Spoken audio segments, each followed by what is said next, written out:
Hey guys, we just got done filming a video that I think you might like. I see a lot of people using these macro extension tubes for their baby detail shots, and I've always been curious, like how does this measure up to my nice lens? I use a like $1,000 Canon 100L lens for my macros, and so I get this question a lot where like, can I just get these cheapo $140 macro extension tubes on Amazon? Like, what's the difference?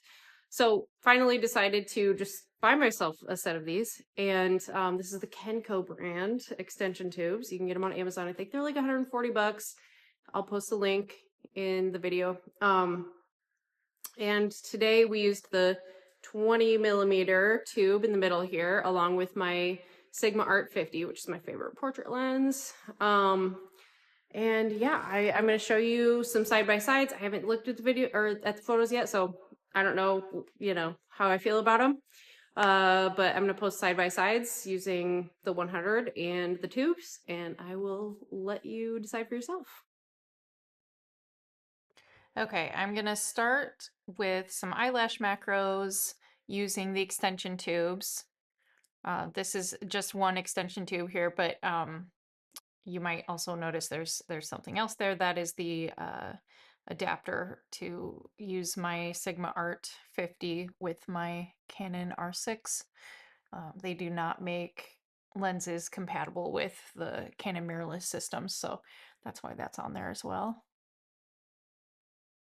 One thing to point out with the extension tubes is notice how close I have to get in order to focus on her eyelashes here. You have to get super, super close to your subject while using the extension tubes. It's something that I think you could get used to. It's not like a huge deal, but you can definitely get further away from your subject using like an actual macro lens like the Canon 100 2.8L. That is what I'm going to switch to here. So notice like how much further back I can get with this. The focal distance, the distance you can be from your subject in order for it to focus is a lot like greater. There's a bigger window there. So that's kind of probably, in my opinion, a positive for the actual macro lens versus the extension tubes. So here are the resulting images of the eyelash macros. On the left, we have the 20mm extension tube, and on the right, my Canon 100. So very subtle differences here. Honestly, the biggest, I think, between these two images would be just a very subtle difference in sharpness and also it's kind of hard to tell in this image, but like the shape of the like kind of like the swirliness of the pixels when it gets closer to the edge, um, which I think is kind of probably due to just the cheapness of the glass. But I honestly don't super hate that. I kind of actually dig that aesthetic a little bit in certain images.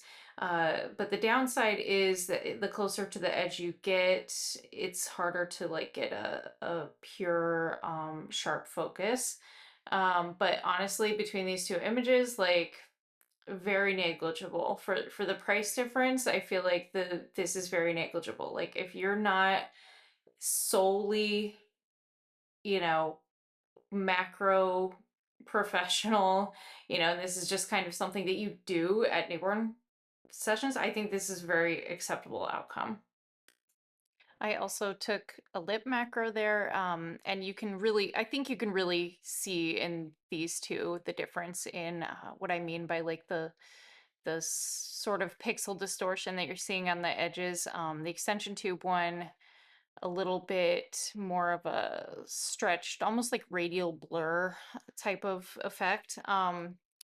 And you can see that like the lips are a little bit less in focus, just a little bit softer. Nothing too crazy, but just a little bit softer in the on the one on the left. And none of that pixel distortion in the Canon image. So here I've rolled baby Lenny onto her side so I can capture those ear macros.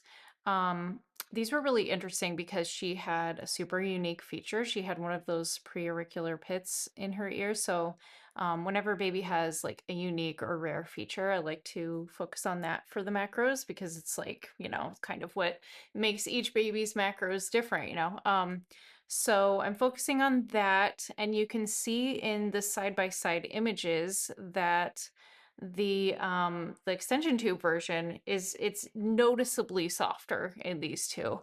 Wasn't quite as obvious in the eyelash macros, but this little ear dimple, this little pit, is so tiny that focusing on that, and I really was like, I took a bunch of them to try to really, get focus on that. And it was exponentially easier to get that in sharp focus with the 100 than it was with the macro tubes. Just I think just being such a small feature, and again, that sort of swirling of the pixels that you see really made that a little bit trickier. But overall, like, totally acceptable image. I think it's just that definitely in the ear macro, I absolutely prefer the 100. Also, another thing that I kind of forgot to mention with eye and the eyelash macros, um, there is a slight color tonal difference too.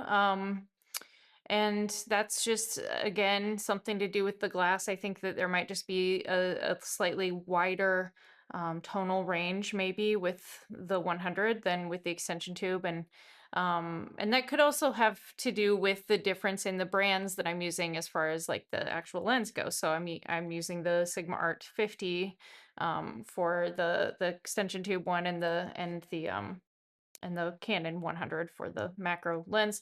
So, not a like perfectly controlled experiment. So I can't say for certain if the warmth that you're kind of seeing in the extension tube one is due to the extension tube itself or if it's due to the Sigma, but it is a difference that I noticed.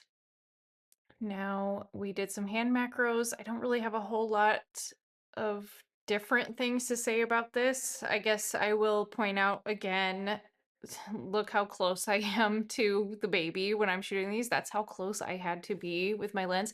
I actually had my assistant telling me like how close I was getting to her to make sure I wasn't going to touch her, chest with it or something to like startle her. But other than that, these images again turned out super comparable. I'll kind of just let you be the judge of which one you prefer. All right, lastly, we did some toe macros.